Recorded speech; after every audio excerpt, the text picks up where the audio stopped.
কথা বলছিলাম শ্রীরামকৃষ্ণ মনিরামপুরের ভক্তদের সঙ্গে কথা হচ্ছিল।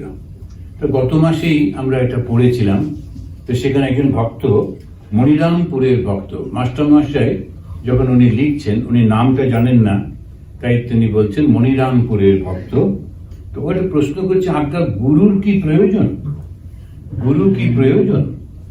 এই একটা প্রশ্ন প্রায় সকলেই করে থাকেন যখনই হয়, তো গুরুর কি প্রয়োজন? আমি ভগবানকে ডাকবো, গুরুর সঙ্গে কি সম্পর্ক? আর এই প্রয়োজন, এই জিজ্ঞাসাটার কারণও একটা আছে। তার কারণ এই গুরু হতে গিয়ে প্রচুর লোক, তারা সত্যিকারের গুরু নন, তারা নিজেরা ভগবান সম্পর্কে জানেন না, ওইটাকে একটা ব্যবসায়ের পর্যায়ে নামিয়ে দেন। আর তার জন্য মানুষ ঠকে ঠকে ঠকে ওটা সন্দেহ হয়ে গেছে যে তাহলে ওটা কি প্রয়োজন আছে, ওটা না হলেই বা কি অসুবিধে। সেই কারণেই এই প্রশ্নটা উঠেছে। প্রত্যেকটার পেছনে একটা সামাজিক কারণও তো থাকে। তো সামাজিক, অর্থনৈতিক নানান কারণের জন্য নানান কিছু ঘটতে থাকে।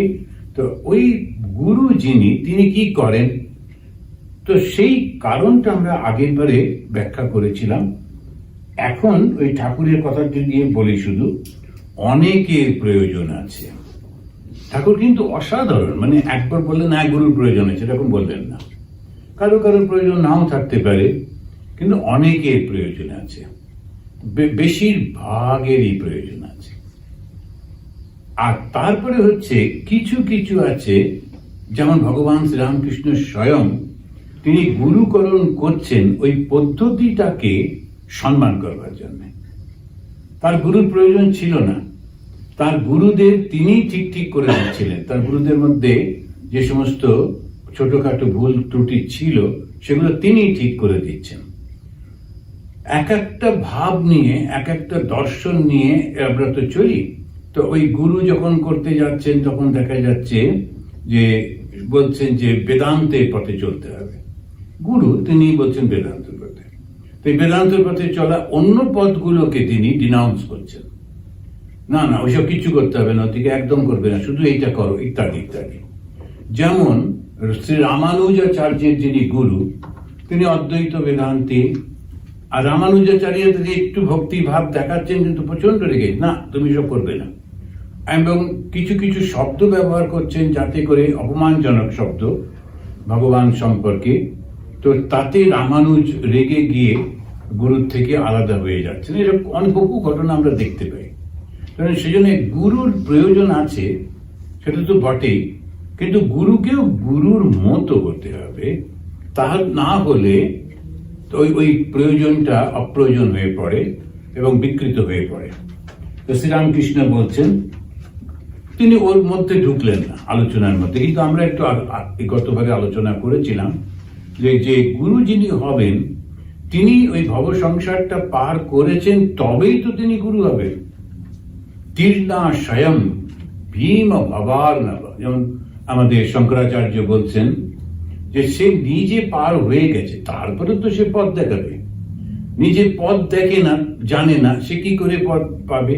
সেজন্য তখন বলছেন যে অন্ধে গুরু অন্ধে চেলা দোনত নরক মে ঠেললাম ঠেলা, কবির বলছেন।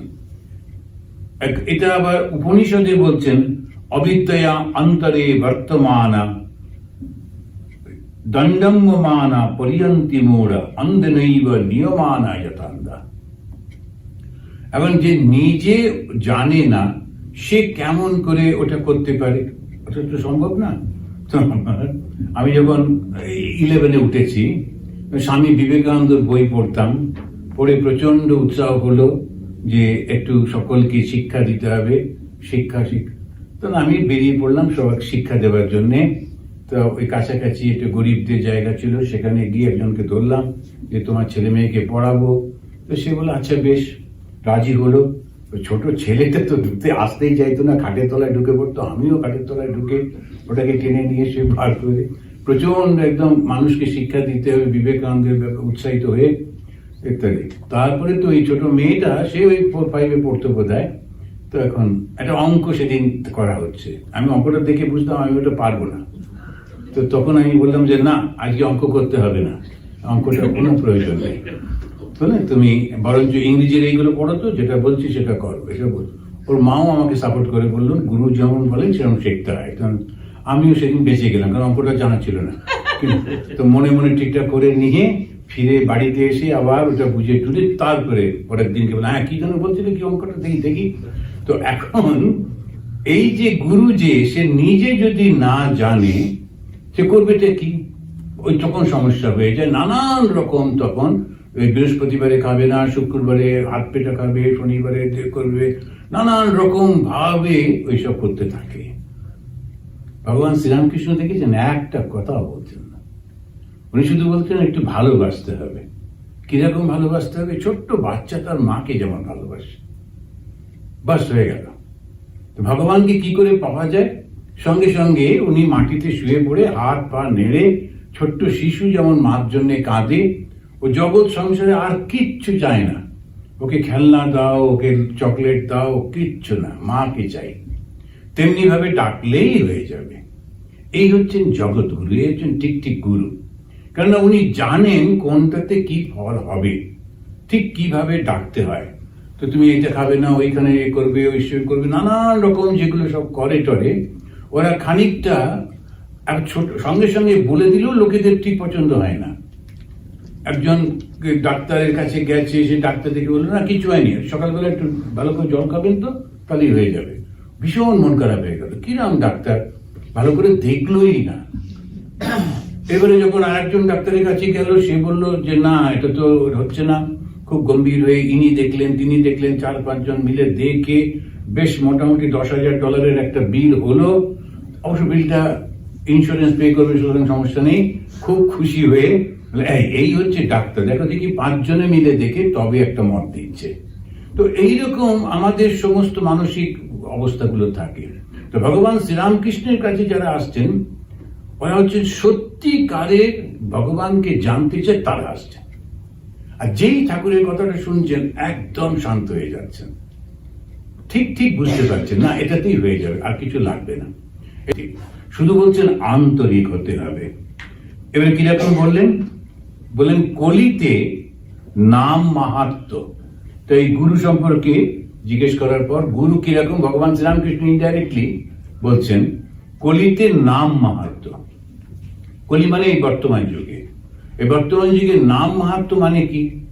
এখন কে দিন রাত ধ্যান করবে? ধ্যান করার সময় কার আছে? প্রত্যেকেই নিজের নিজের মতো করে কাজ করে চলেছে, অর্থ উপার্জন করতে হবে, কোনো উপায় নেই। আগে একজন চাকরি করলে 10 জন লোক বসে খেত, একজনই বাড়িতে উপার্জন করত, যথেষ্ট হতো, মানে সমস্ত তারা করে একসঙ্গে বসে করতে পারত।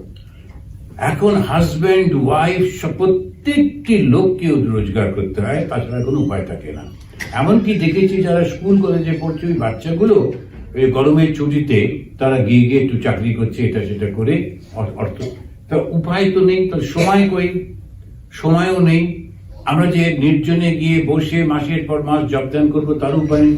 আবার এইভাবে জীবনযাপন করবার পর যখন রিটায়ারমেন্ট হলো তখন আর অভ্যাস নেই। এবারে যে জঙ্গলে গিয়ে বসবে, একলা একলা থাকবো, তারও তো অভ্যাস নেই। সুতরাং কি করা? ঠাকুর বলছেন এই বর্তমান যুগে কলিতে নাম মাহাত্ম্য। নাম কি? ভগবানের নামটাকে সদা সর্বদা চোখ করতে হয়। উনি বলছেন অন্নগত প্রাণ তাই যোগ হয় না, তার নাম করে হাততালি দিলে পাপ পাখি পালিয়ে যায়। অন্নগত প্রাণ, আমাদের যে প্রাণটা, আমাদের যে জীবনটা রয়েছে সেটা শুধু ওই খাবার উপরে। তাই ওরা বলছেন যে পাপ পাখি পালিয়ে যায় কিরকম ভাবে? তার নাম করতে হয়। সৎসঙ্গ সর্বদাই দরকার। সৎসঙ্গ যে আমাকে শেখাবে যে আমি কেমন করে আনন্দের মধ্যে পৌঁছাবো, আমি এটা কি করে পাবো, ওটা কি করে পাবো, সেটা না। সৎসঙ্গ সেটা শুধু বলবে যে আমি আনন্দে কি করে পৌঁছাবো। আনন্দে কি করে পৌঁছানো যায়? যত বন্ধু হয় তত আনন্দ হয়, যত শত্রু হয় তত দুঃখ হয়, ভয় হয়, এটা পরিষ্কার। তো বন্ধু কি করে হবে? যাকে আমি ভাববো এরা আমার, তাই তো বন্ধু হবে।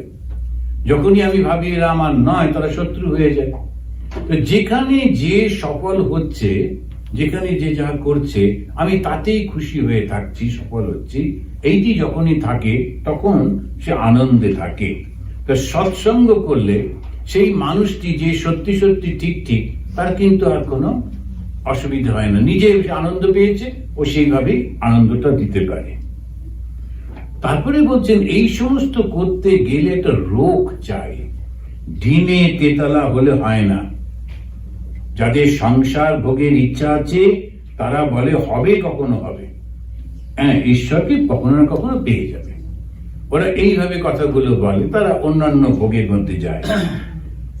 মা রাঁধছে, কোলের ছেলে শুয়ে আছে, মা মুখে চুষি দিয়ে গেছে, যখন চুষি ফেলে চিৎকার করে কাঁদে, মা হাঁড়ি নাবিয়ে ছেলেকে কোলে নেয়।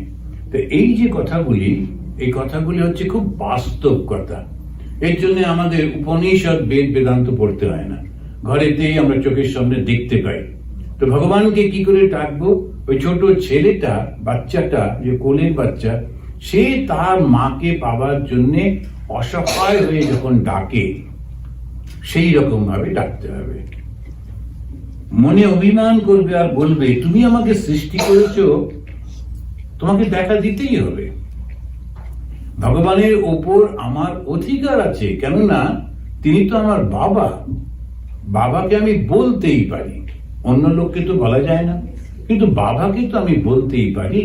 তাই বলছেন মনে অভিমান করবে আর বলবে যে তুমি আমাকে সৃষ্টি করেছো, দেখা দিতেই হবে। সংসারে থাকো আর যেখানেই থাকো, ঈশ্বর মনটি দেখেন। বিষয়াসক্ত মন যেমন ভিজে দেশলাই, যত ঘষো জলে না। একলব্য মাটির দ্রোণ, অর্থাৎ নিজের গুরুর মূর্তি সামনে রেখে শিক্ষা করেছিলেন। তো একটু একটু করে সমস্ত বলে যাচ্ছেন, যারা ঘটনাগুলো জানের সঙ্গে সঙ্গে বুঝতে পারছেন। তো এই যে কথাগুলো বলছেন, যেখানেই থাকো মনটা দেখেন।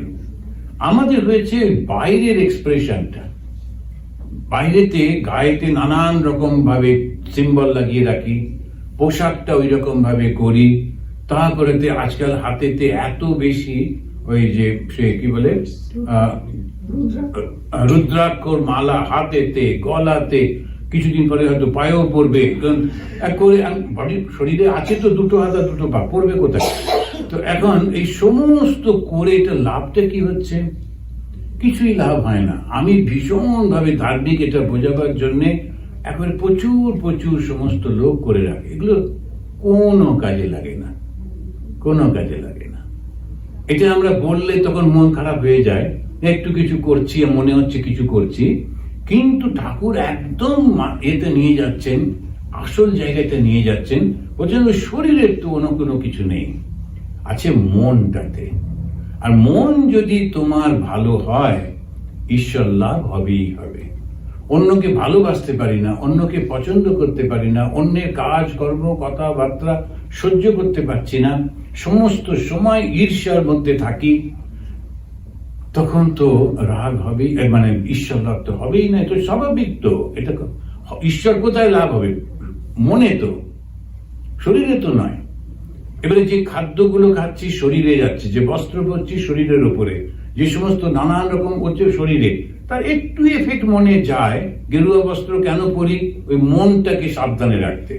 আমি একটু আলাদা, সেই জন্য আমাকে একটু চালচলনটা ঠিক করতে হবে। উত্তর কাশীতে নাকি সাধুরা, আমি কখনো শুনিনি, কিন্তু অন্য সাধুদের মুখে শুনেছি, একে অন্যকে দেখলে তারা বলে যে মহাত্মা দৃষ্টি সাফ হ্যায়।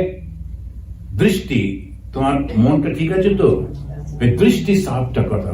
দৃষ্টি মানে কি? চোখের দৃষ্টি যে দেখি আমরা, এটা হচ্ছে মনের দৃষ্টি। মনটা ঠিক আছে তো? কেন ঘর সংসার ছেড়ে তো ভুলে যাওনি তো? আর আমাদের সাধু একজন বলতেন মাঝে মাঝে, এই তোর কাপড়ের রংটা গেরুয়া কেন যে? তখন ও খুব সিনিয়র সাধু, অল্প বয়সী সাধুদের জিজ্ঞেস করলে ওরা ঘাবড়ে গিয়ে বলতো, মহারাজ আমরা তো সন্ন্যাসী, সন্ন্যাসী তো এরকম। ও সন্ন্যাসী না, মনে রেখো সন্ন্যাসী। তো এরকম করে করে পরস্পরকে সবসময় বলা। সন্ন্যাসী মানে কি? সে ত্যাগ করেছে। কি ত্যাগ করেছে? আমি বোধ ত্যাগ করেছে।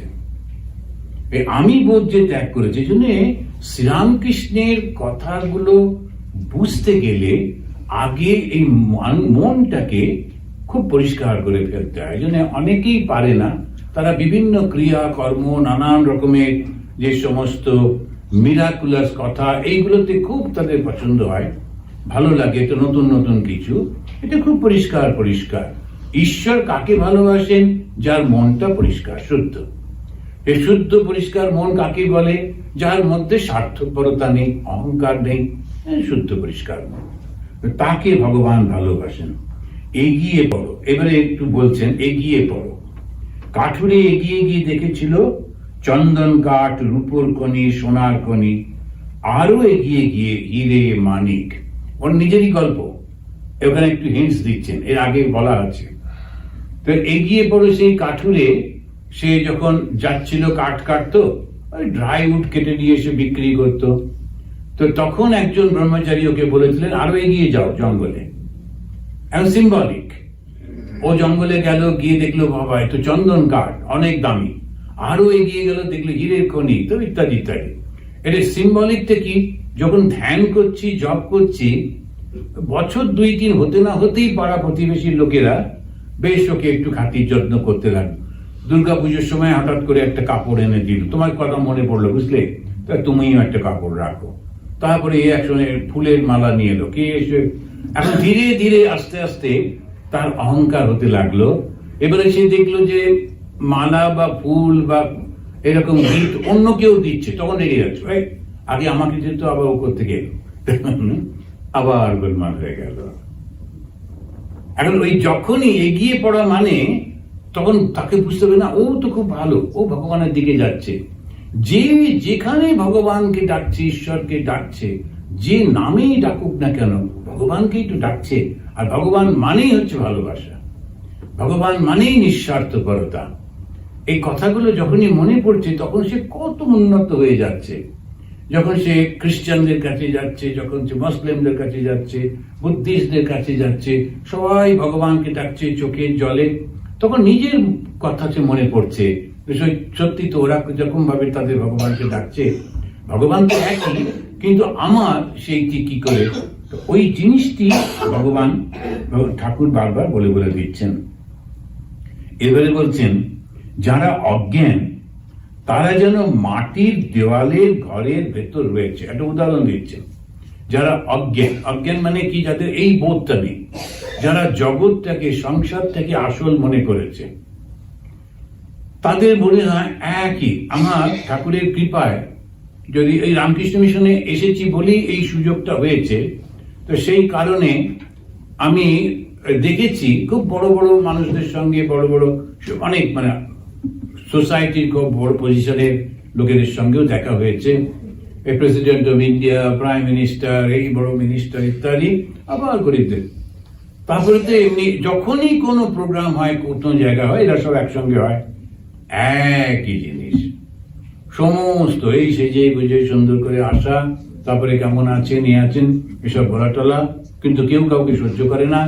তো ভেতরে ভেতরে ভীষণ বিরক্তি, অথচ মুখে খুব সুন্দর, দেখা হলেই একেবারে হ্যালো হাও করে করে সমস্তটাই নাটক করে বেরোবার সময় খুব বিরক্ত একদম একেবারে। এখন কি মানুষগুলো কিরকম নাটক করে সারা জীবনটাই চলেছে, যেটাই বলছে সেটা কিন্তু ওর মনের মধ্যে নেই, আর যেটা মনের মধ্যে আছে সেটা প্রকাশ করতে পারছে না। কি অসম্ভব একটা অবস্থা। সারাক্ষণ এই পরিষ্কার পরিচ্ছন্ন ভাবে থাকা, গড়গড় করে না, বা কি যে লাভ হচ্ছে কিছুই বোঝা যায় না। আমি ওইগুলোর মধ্যে দেখে দেখে আমার মনে হচ্ছে ঠাকুর বলছেন মন, এর নাম হচ্ছে রূপোর গড়গড়ায় তামাক খাওয়া। এই জীবনে এইসব আর তো কিছু নেই, একদম হাইয়েস্ট ওই পজিশন গুলোই তো, সে তারপরে আর কি আছে সমাজে। তো ঠাকুরের এই কথাটা, ওরা ওই মাটির দেওয়ালের মধ্যে রয়েছে, সেই জন্য ভেতরটাও অন্ধকার, বাইরেটাও দেখতে পাচ্ছে না। আবার যারা এই কাঁচের ঘরের মধ্যে রয়েছে, একটু জ্ঞান লাভ হয়েছে, তারা ঘরেরটাও দেখতে পায়, আবার বাইরেটাও দেখতে পায়। আর ওই ভেতরের জিনিসও দেখতে পায়, বাইরের জিনিসও দেখতে পায়। এরপরে এটা সব থেকে হিন্দু ধর্মের আসল রূপ কথাটা বলছেন, এক বই আর কিছু নেই, সেই পরব্রহ্ম আমি যতক্ষণ রেখে দেন ততক্ষণ দেখান যে আদ্যাশক্তি রূপে সৃষ্টি স্থিতি প্রলয় করছেন।